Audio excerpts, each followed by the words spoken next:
Hi! Another good day. So, bago pa mabulok itong video na to dito sa cellphone ko is i-voice over na natin at i-upload. Alam nyo ba kung saan tayo pupunta today? Is pupunta tayo ng Zambales. Pero bago yon is 8 AM na to, mag-aalmusal muna kami. Kaya nag-drive-thru muna kami dito sa Jollibee Subic. Naku guys, alam nyo ba, tingin ko 1 month na tong video na to dito sa cellphone ko. At sabi ko nga, kailangan ko nang i-upload. But anyway, ang first stop natin is dito sa may San Marcelino, Zambales. Looban pala itong napasukan namin and first time naman namin pumunta din dito. Actually, taga Zambales naman talaga ako at lagi kami dito. Pero ito kasi, isa-survey yung property na to dito sa may San Marcelino at hindi siya malapit sa National Highway. I think nasa 10 to 15 minutes lang naman. OMG! Look at this view. Grabe, ang ganda dito. Actually, tumas na yung damo dyan eh. Pero lahar, I think lahar yan. Tapos meron siyang malapit na ilog dito. Andito na sila engineer at halos sabay-sabay din naman talaga kami dumating kasi nagkita-kita kami sa may bayan mismo ng San Marcelino. Ang dami nila kasi nga ang laki nitong isusurvey at saka matataas na din kasi yung damo dahil nga 'di ba panahon ngayon ng tag-ulan. So sunod-sunod yung ulan, ang bilis tumaas ng mga damo niya. Ito lang din yung maganda sa mga trabaho namin kasi nga ay nakakapaggala kami ng free. Kumbaga parang, ayan, may nakikita kaming magagandang nature dahil sa mga properties na mga binibenta namin. At kapag kailangan i-survey, minsan sumasama din kami. Pero ako, bihira akong sumama dahil nga minsan ang init. Tapos, busy din talaga. Ito, napilit lang ako ni Justin. Sabi niya, tara, go tayo San Marcelino. Tapos, gala na lang din sa ibang part ng Zambales. Kaya dito, nagtagal din kami. I think, siguro nasa 2 hours din. Tapos, ang init na niyan. Kaya sabi ko, mag-picture-picture na lang ako. Makulimlim lang siya, pero maya-maya kasi biglang umiinit. At talagang ang init niya, bonggacious yung init niya. Ano naman ina-expect natin? Nasa Pilipinas nga tayo. Siyempre, pa-iba-iba yung weather. Mamaya uulan. Then, after ilang hours, biglang aaraw na naman. May nakita akong pat-pat dito. Pat-pat, parang yung kahoy na ganyan. Yung parang sa mga nag-hiking.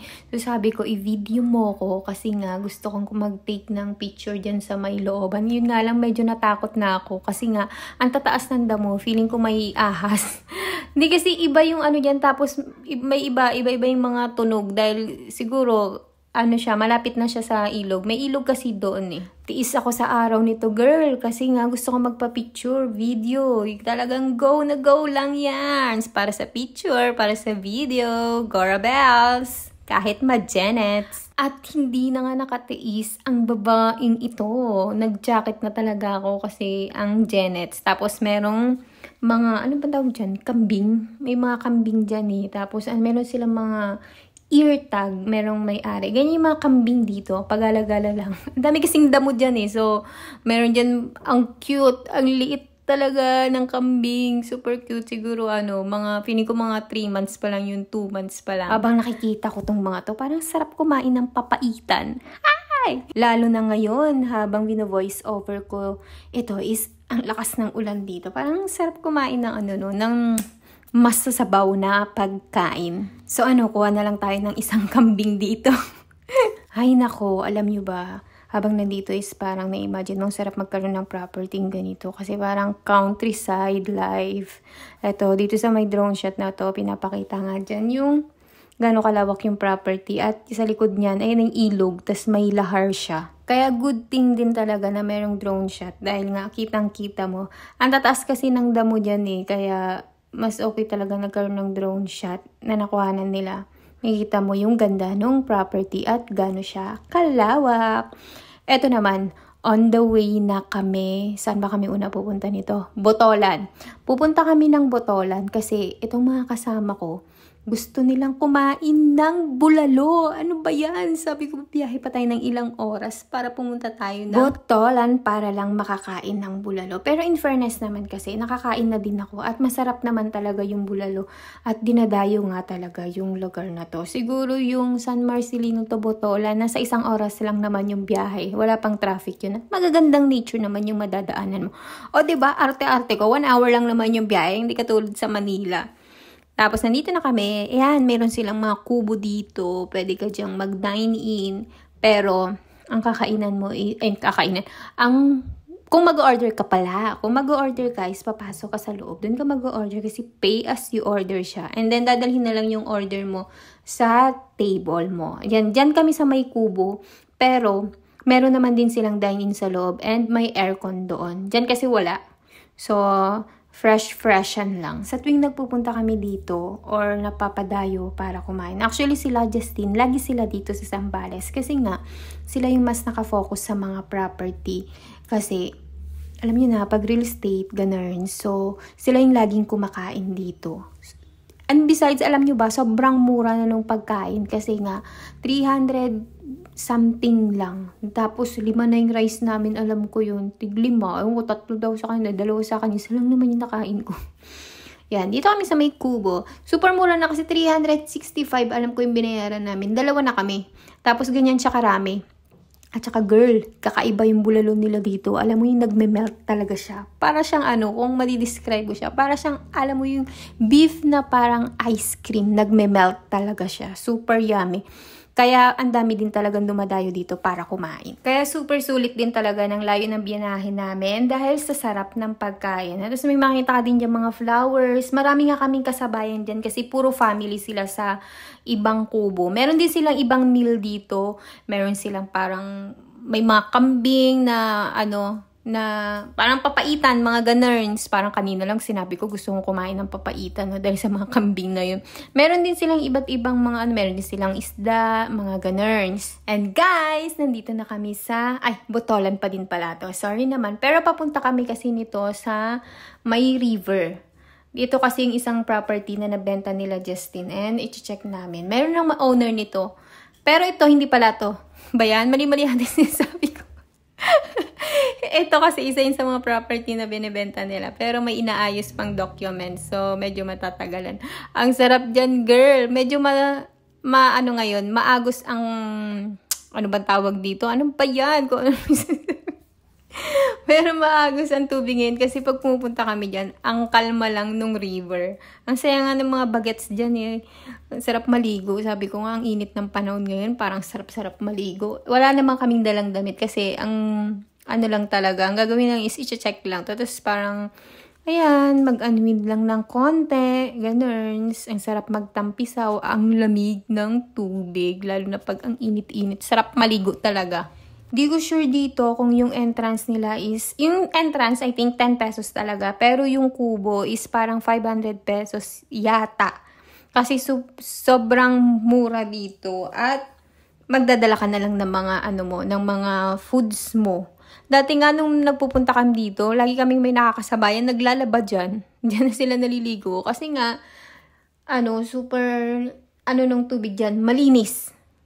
At yung isang client nila na nabenta nila property, isa lang kasi yung river, medyo nasa kabilang side lang yung property na yon. Tinest nila yung water at pwede daw inumin.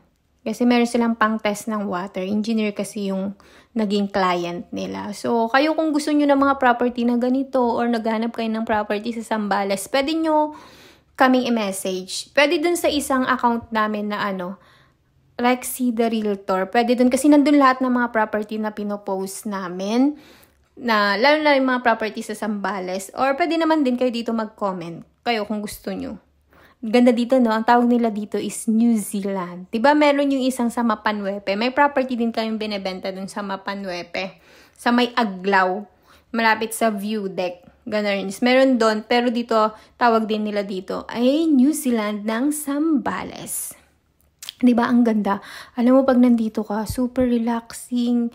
Grabe. Parang feeling mo kung gusto mong mag-unwind, gusto mong mag-relax lang talaga, ayain mo yung mga barkada mo. Tapos na pala kami doon sa Botolan. Nandito naman kami sa may San Antonio. O, 'di ba? Kung saan na kami napunta. Etong lugar na to is sa San Antonio naman to. Marami ding nabentang mga property sila dito. Kaya napupunta na. Alam namin yung ibang magagandang lugar na hindi ka na magbabayad.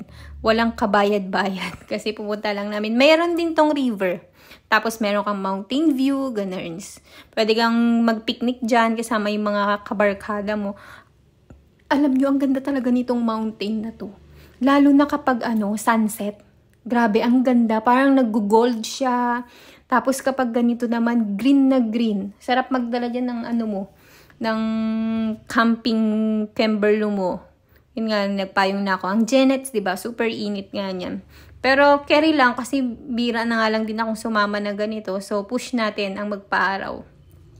Sarap dyan. Sabi ko nga, ano ba yan? Sulit talaga na sumama talaga ako kasi ang dami naming napuntahan. Actually, marami pang property na gusto naming ang tingnan. Talagang meron sa beach, may iba, mga house and lot. Kumbaga parang may magagandang view siya. Kaya maganda din yung mga work namin. Mga feeling turista. Pero taga Zambales lang naman ako.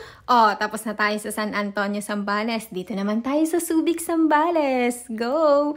So, kung alam niyo yung yellow lemon, the yellow lemon dito sa may Zambales is nandito to sa may Subic. Actually, na-interview na tong mga to at napalabas na din sila sa GMA. Hindi ko lang sure kung sa KMJS ba or sa sa balita lang, sa news. Yung kay Kuya Kim, parang ganun. Isa din to sa mga nakaka-relax kasi diba ang haba ng biyahe, paikot-ikot kami. Eto na yung last na pupuntahan namin bago kami uuwi. Kumbaga nagmerienda muna kami dito, tapos bumili muna kami ng lemon. Ang dami nila ditong mga toy. Alam mo kung mga mga 1980s, 1990s na kids ka. May mga free sila dyan na pwede mo siyang laruin. Pero, syempre hindi mo naman pwedeng iuwi. Ganito lang siya. Meron din diyang maliit na river sa harap. Tapos, meron silang mga yema, may mga dessert sila, meron silang siomai. At ako, alam nyo ba ang in-order ko? Yung malaki pala.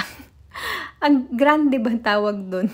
Basta soup yung pinakamalaki. Sabi nga ni Justin, ba't din na lang large in-order mo? Ang laki masyado niyan. Akala ko kasi yun na yun. First time ko punta dito lagi sila dyan. Meron din silang dyan, yung pwede kang maglaro ng yung parang balance mo yung lemon, tapos maglalagay ka ng coins. So kapag na-balance mo at di nahulog yung coins, is magkakaroon ka ng free na drinks. Nung time na to, wala pang masyadong tao. Buti na lang, nauna din kami kasi nga after 30 minutes, grabe, puno na. Tapos halos wala nang mauupuan. Buti na lang kami, nauna pa kami, nakapag-picture-picture pa kami. Actually, grabe. Naku, pag pagod ka na dyan, pawis ka na. Kasi makita nyo naman, from San Marcelino, Botolan, tapos 2 pinunta namin sa Botolan, diba? Tapos pumunta pa kami ng San Antonio, yung init-init. Tapos biyahe na naman kami pabalik. Kaya ito yung parang bago ka umuwi is nakapag-relax ka, nakapag-drinks ka, ganun. Sarap ng nila dyan. Itong drink iniinom ko, lemon siya na may cucumber, tapos may nata. Tingin ko, 110 lang yata yan or 95 pesos. Basta mura lang yung mga nila dito, mga drinks nila.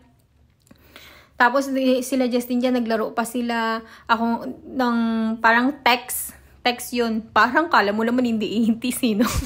Text yung nilaro nila. Ako Jackstone, kumuha ko ng Jackstone. May mga pogs pa dyan, may Chinese garter. Pwede kang mamili kung ano yung gusto mo. So, yun lang. Bye!